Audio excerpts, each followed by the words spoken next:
빛과 같으리라. 아멘. 일반적으로 기다림이라는 것은 약자에게 주어지는 것이다 라는 생각을 가지고 있습니다. 기다림의 대상을 생각해 본다면 그렇기 때문에 그렇죠. 주로 강한 사람보다 약한 사람이 기다리는 편입니다. 가진 자보다 또 어쩌면 없는 사람이 기다리는 쪽이죠. 높은 자보다 낮은 자가 기다려야 합니다. 하지만 본문에선 정반대의 상황을 말씀하고 있는 것이죠.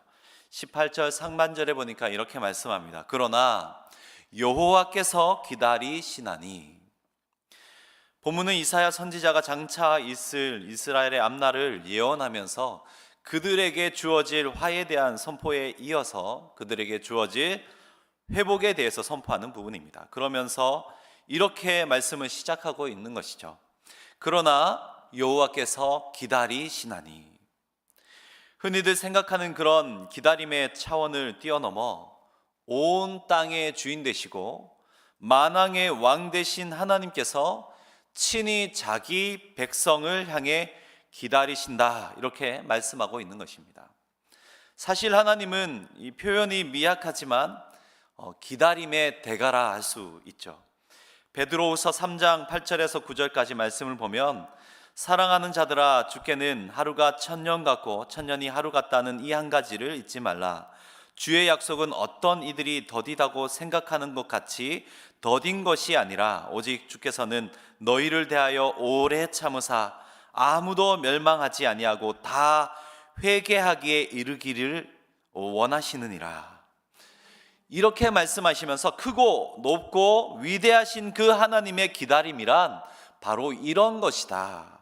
시간을 초월하며 상황을 초월한다, 이렇게 말씀하고 있는 것이죠.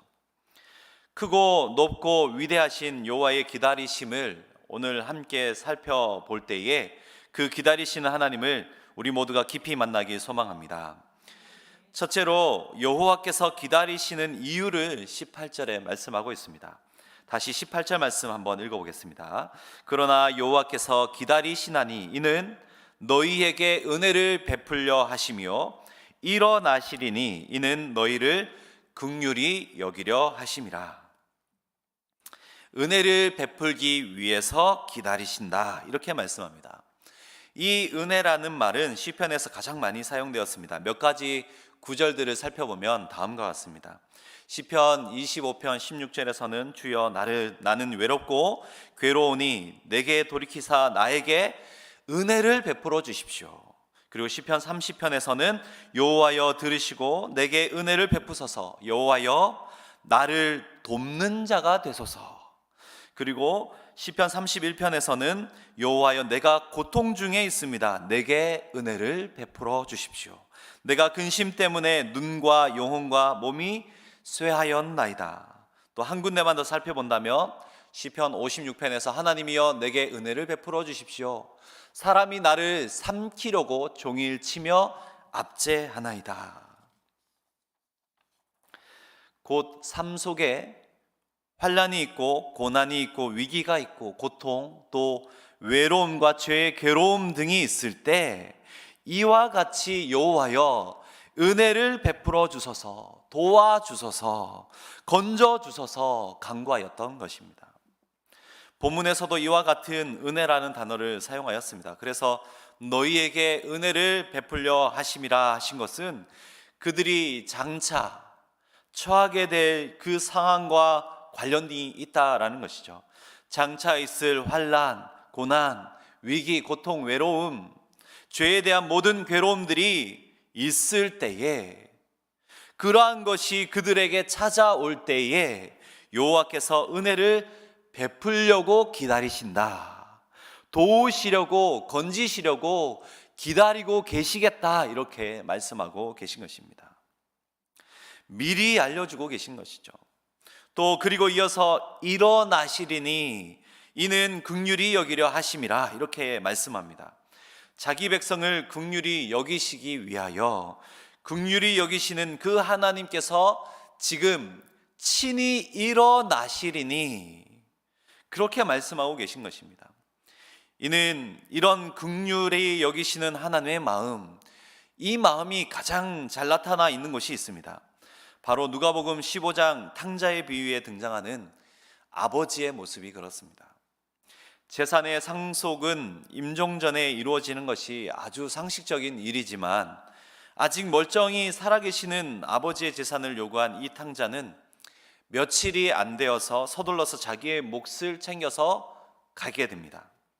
그 후로 이 아들은 받은 자기 몫을 소비하고 사용하느라 아주 정신이 없었습니다. 반면에 이 아들은 그랬을지 몰라도, 거기에 푹 빠져 있었을지는 몰라도 이 아버지는 그 아들을 잊은 적이 한시도 없는 것이죠. 날마다 기다리고 또 기다렸습니다. 문 밖에서도 기다리고 동네 어귀까지 가서 기다리고 오가며 이 아들이 언제 돌아오려나 하염없이 기다렸던 것입니다.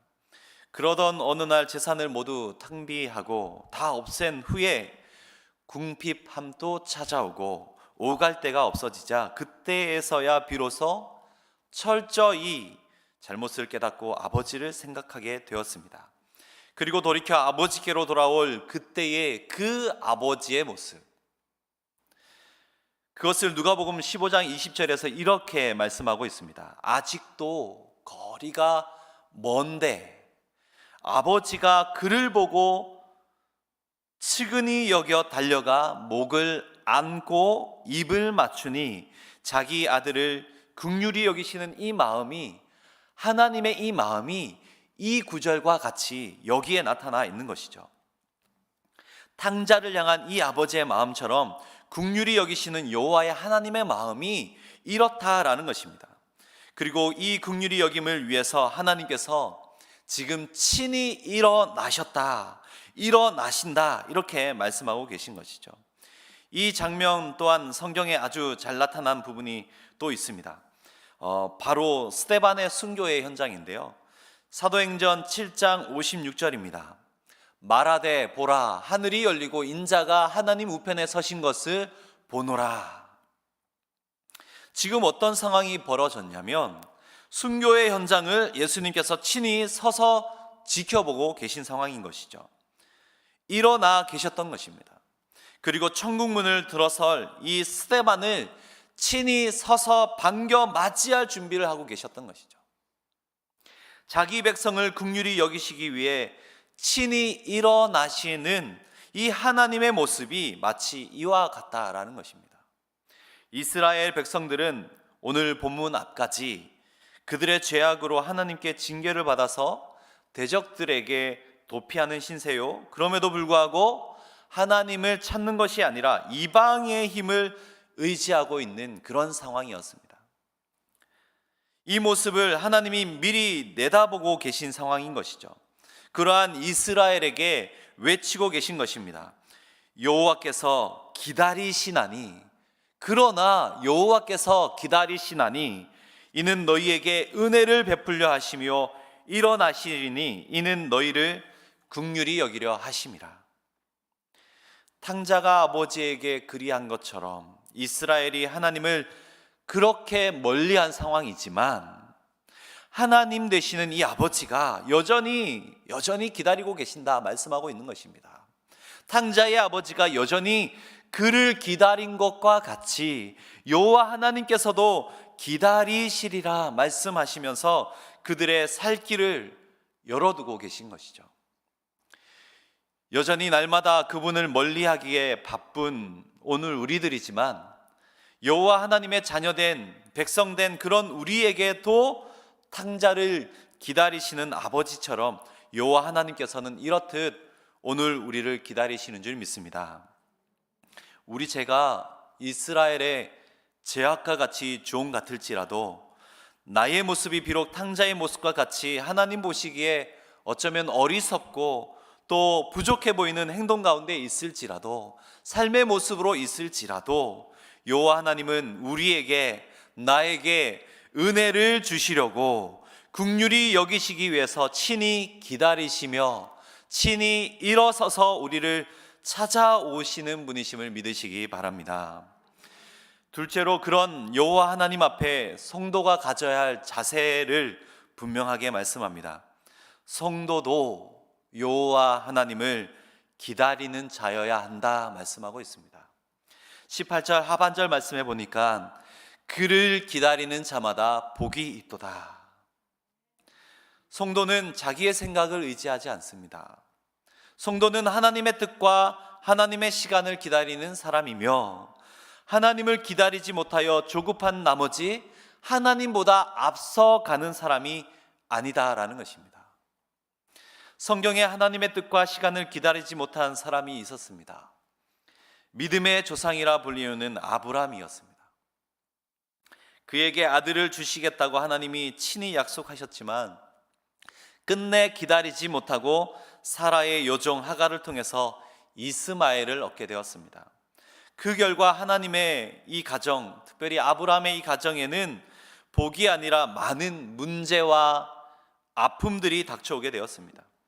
이로 인해서 하나님의 백성을 대적하는 나라의 대표인 이 에돔도 세워지게 되었습니다. 또 하나님이 세우셨던 초대 이스라엘의 왕 사울도 하나님을 기다리지 못하여서 패망의 길을 가게 되었습니다. 블레셋 대군 앞에서 너무 두려웠던 나머지 사무엘을 기다리지 못하고 그가 하나님께 직접 제사를 드림으로 하나님이 그를 버리신 바가 된 것이죠. 우리가 잘 아는 시편 37편 7절에서 10절 말씀은 대략적으로 이렇게 말씀합니다. 여호와 앞에 잠잠하고 참고 기다리라. 그렇게 말씀하시면서 그렇게 여호와를 소망하고 기다리는 자들은 땅을 차지하게 될 것이다 말씀합니다. 여호와 하나님을 소망하고 또 그를 기다린 자는 땅을 차지하게 될 것입니다. 점점 빠른 것을 추구하는 이 시대 속에서 기다림이라는 것은 쉽지 않습니다. 믿음의 사람들마저 이 빠름에 적응하고 있기 때문입니다. 하지만 성도는 이러한 시대적인 영향에 주의해야 하는 것이죠. 기다리는 것이 마치 손해를 보거나 능력이 없는 것처럼 그렇게 비추어지고, 더 나아가서 분노와 혈기로 더 나타나는 그러한 이때에 믿음의 사람, 성도들에겐 더욱더 기다림이라는 것이 요청되는 것입니다. 아브라함과 달리, 사울과 달리 여호와 하나님을 오늘 우리는 기다리길 소망합니다. 하나님이 일하시기를 기다리는 오늘 우리들 되길 소망합니다. 하나님이 은혜 주실 때를 기다리시기 바랍니다. 시편 37편의 말씀처럼 여호와 하나님은 그를 기다리는 우리에게 반드시 차지하게 하실 줄 믿습니다. 그렇다면 기다리는 자는 구체적으로 어떻게 기다려야 할까요? 우리 19절 말씀입니다. 19절 말씀 함께 읽어보겠습니다. 시작. 시온에 거주하며 예루살렘에 거주하는 백성아, 너는 다시 통곡하지 아니할 것이라. 그가 내 부르짖는 소리로 말미암아 내게 은혜를 베푸시되 그가 들으실 때에 내게 응답하시리라. 아멘. 여호와 하나님께 부르짖어야 한다 말씀하고 있습니다. 하나님께서는 고통과 환난의 때에 다른 것을 의지하지 않고 다른 데서 도움을 구하지 않고 그분 앞에 나와오길 기다리시고 계신 것이죠. 기다리시는 그 하나님께 부르짖어 기도해야 응답하신다라고 말씀하고 계십니다. 그러면 우리의 부르짖는 그 소리를 들으시고 은혜를 베풀어 주신다 말씀하고 계신 것이죠. 부르짖어 기도한다는 것은 하나님밖에 나의 도움은 다른 것 그 어떤 것도 없습니다. 나에겐 오직 하나님뿐입니다. 하나님 도와주시지 아니하시면 이 인생 살아갈 수가 없습니다. 그렇게 간절하고 절박한 심정으로 토로하는 것이죠. 안타깝게도 실제로 이스라엘은 그렇게 하나님이 말씀하셨음에도 불구하고 그렇게 하지 못하였습니다. 여호와 하나님밖에 없습니다. 나의 도움이 여호와 하나님이십니다. 끝까지 그렇게 부르짖었어야 했지만 여호와 하나님께 그렇게 간절히 간구하지 못했던 것이죠. 그 결과가 무엇입니까? 멸망이었습니다. 패망에 이르기까지 그렇게 하지 못했던 것입니다. 30장의 예언의 말씀을 통해서 우리는 여호와 하나님만 의지하면서 그분의 도움만 바라면서 여호와 하나님께서 일하시기를 기다리는 주의 백성 되길 소망합니다. 하나님께 간절히 부르짖어서 반드시 응답받는 그런 오늘 우리들 될 수 있게 소망합니다. 셋째로, 그리할 때에 주어지는 복들이 있다 분명히 말씀하고 있습니다. 먼저 말씀으로, 정도로, 곧 바른 길로 인도하시겠다 말씀합니다. 20절 21절을 읽어드리겠습니다. 주께서 너희에게 환난의 떡과 고생의 물을 주시나 내 스승은 다시 숨기지 아니하시리니 내 눈이 내 스승을 볼 것이며 너희가 오른쪽으로 치우치든지 왼쪽으로 치우치든지 내 뒤에서 말소리가 내 귀에 들려 이르기를 이것이 바른 길이니 너희는 이리로 가라 할 것이며. 20절 초두의 말씀과 같이 자기 백성들을 어쩌면 하나님께서 징계하시기 위해서 때로는 저들에게 환난의 떡과 고생의 물을 마시게 하실 것이지만 하나님의 말씀, 그들을 바른 길로 인도하고 의의 길로 인도하고 은혜의 길로 인도하는 이 말씀만큼은 절대로 결단코 숨기지 아니하시겠다. 그분의 말씀만은 다시 숨기지 않고 거두지 않겠다 말씀하고 계신 것입니다. 그 말씀은 전국의 22절 말씀과 같이 그들의 잘못을 보게 할 것이요 또 그들의 그 잘못된 모든 것들을 고치게 하실 것입니다. 바른 길을 보이실 뿐만 아니라 잘못된 길에서 돌이켜서 은혜의 길을 가게 인도하시겠다 말씀하고 계신 것이죠.